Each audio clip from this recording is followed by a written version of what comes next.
Assamese blogger পিকে YouTube চেনেলৰ নতুন এটা ভিডিঅ'লৈ আপোনালোক সকলোকে স্বাগতম জনাইছো। আশা কৰিছো নিশ্চয় আপোনালোক সকলো ভালে আছে। ভিডিঅ'ৰ থাম্বনেইল আৰু টাইটেল দেখি আপোনালোকে নিশ্চয় গম পাইছে ভিডিঅ'টো কেনেধৰণৰ হ'ব গৈ আছে। হয়, অংগনবাদীসকলৰ যি এককালীন সাহায্য 2 লাখ টকাকৈ দিয়া কথা আছিলে কেতিয়ালৈ দিব বা এই বিষয়ে যি উল্লেখ কৰিছিলে কেতিয়ালৈ দিয়া সম্ভাৱনা আছে, এই সকলোখিনি কথা আজি ভিডিঅ'টোৰ জৰিয়তে জনাবলৈ গৈ আছো। ভিডিঅ'টো বহুত বেছি দীঘলীয়া নহয়, শেষলৈকে চাওক আৰু শেষলৈকে চাব বুলি আশা কৰিলো। শেষত ভিডিঅ'টো চাই আপোনালোকৰ মতামত জনাবলৈ নাপাহৰিব। আৰু এইখিনিতে আপোনালোকক এটা অনুৰোধ কৰিম, চেনেলটোলৈ যদি আপোনালোক নতুনকৈ আহিছে চেনেলটো ছাবস্ক্ৰাইব কৰাৰ লগতে কাষতে থকা বেল আইকনটো প্ৰেছ কৰি অল কৰি দিব, যাতে নতুন এটা ভিডিঅ' দিয়াৰ লগে লগে আপোনালোকে আগতীয়াকৈ চাবলৈ পায়। ভাল পালে লাইক এটা কৰিব আৰু শ্বেয়াৰ কৰিবলৈ নাপাহৰিব। তেতিয়া অংগনবাদী কৰ্মী সহায়িকাসকলৰ যি আপোনালোকৰ মূল দাবীটো আছিলে মাননি বৃদ্ধি, সেই প্ৰসংগটো আপোনালোকে গমে পালে অক্টোবৰৰ পৰা আপোনালোকৰ কিমানখিনিকৈ বৃদ্ধি কৰিব।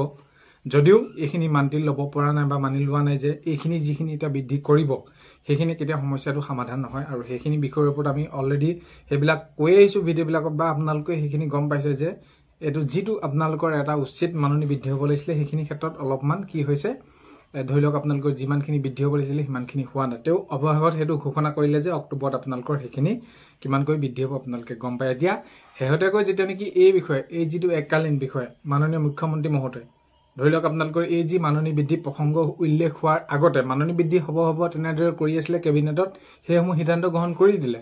তাৰ আগতে সেই একেলগে যেতিয়া নেকি এইখিনি কোৱা হৈছিলে যে এককালীন সাহায্য দিয়া হ'ব 2 লাখ টকাকৈ, তো সেইখিনি ক্ষেত্ৰত তেতিয়া মাননীয় মুখ্যমন্ত্ৰী মহোদয়ে জনাইছিলে যে অক্টোবৰতে তেওঁলোকক সেই এককালীনটো দিয়া হ'ব। আৰু যিসমূহ সমস্যা আছে ধৰি লওক সমাধান কৰাৰ দিশে তেওঁলোকক কেন্দ্ৰসমূহ মডেল অংগনবাদী কেন্দ্ৰৰূপে স্থাপন কৰা, তেওঁলোকৰ যিসমূহ সামগ্ৰী বা ইত্যাদি ইত্যাদি যিটো বিষয়বস্তু, কথাটো হ'ল যে অংগনবাদী কৰ্মী সহায়িকাসকলৰ যিসমূহ তেওঁলোকৰ এতিয়া ধৰি লওক তেওঁলোকৰ সুবিধাসমূহ লাগে বা তেওঁলোকৰ যিসমূহ কাম কাজ কৰিবলৈ আছে, তো একেলগে কৰা হ'ব বুলি কৈছিলে। আৰু সেইখিনি কথা এই যি আপোনালোকক 2 লাখ টকা এককালীনকৈ দিয়া হ'ব বুলি কৈছিলে অক্টোবৰৰ পৰাই দিয়া কথা কৈছিলে।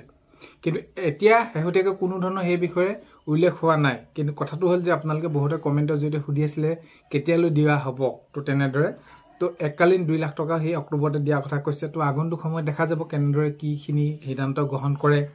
আৰু যিহেতু এতিয়া সহায়িকাসকলৰ আপোনালোকে কৰ্মীলৈ পদোন্নতি হ'বৰ বাবে সেইখিনিও কেবিনেটত সিদ্ধান্ত গ্ৰহণ কৰিলে বয়সৰ ক্ষেত্ৰত।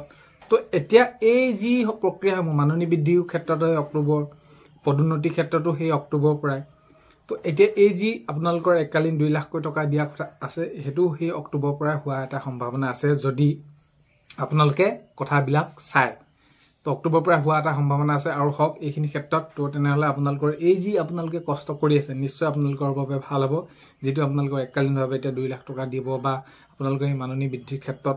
তো আগন্তুক সময়ত যাতে আপোনালোকৰ এই যি সমস্যাসমূহ এতিয়া মাননি বৃদ্ধিৰ ক্ষেত্ৰত আপোনালোকে যেনেদৰে বিচাৰিছিলে আপোনালোকে পোৱা নাই, তো তেনে ক্ষেত্ৰত আগন্তুক সময়ত যাতে আপোনালোকৰ বাবে এটা উচিত ব্যৱস্থা গ্ৰহণ কৰে বা আপোনালোকৰ বৃদ্ধি এই যি মাননি এটা উচিত মূল্য আপোনালোকে সেইখিনি আপোনালোকে মাননি পায়, তো তাৰ বিষয়ে হয়তো নিশ্চয় আগন্তুক সময়ত বিবেচনা কৰিব। যি কি নহওক মুঠৰ এই যি আপোনালোকৰ এককালীনটো অক্টোবৰ বা পালে বা আপোনালোকক অক্টোবৰত দিলে সেইখিনি নিশ্চয় আপোনালোকৰ বাবে ভাল হ'ব। তো আগন্তুক সময়ত খবৰসমূহ আহি থাকিব, আপোনালোকক আহি থাকিলে নিশ্চয় জনাম। তো সেয়াই আছিলে আজিৰ এই ভিডিঅ'টো। শেষলৈকে চোৱাৰ বাবে ধন্যবাদ। যিহেতু মাননীয় মুখ্যমন্ত্ৰী মহোদয়ে সেইখিনি উল্লেখ কৰিছিলে অক্টোবৰ মানৰ পৰা সেইখিনি দিয়াৰ কথা, তো আগন্তুক সময়ত গম পোৱা যাব কেনেকুৱা কি হয়। তো ভিডিঅ' প্ৰথমতে কোৱাৰ দৰে চেনেলটোৱে যদি আপোনালোক নতুনকৈ আহিছে চেনেলটো ছাবস্ক্ৰাইব কৰাৰ লগতে কাষতে থকা বেল আইকনটো প্ৰেছ কৰি অল কৰি থ'ব, যাতে নতুন এটা ভিডিঅ' দিয়াৰ লগে লগে আপোনালোকে আগতীয়াকৈ চাবলৈ পায়। ভাল পালে লাইক এটা কৰিবলৈ নাপাহৰিব আৰু শ্বেয়াৰ কৰি দিব। অন্য এটা ভিডিঅ'তে লগ পোৱাৰ আশাৰে আজিলৈ ইমান বাই।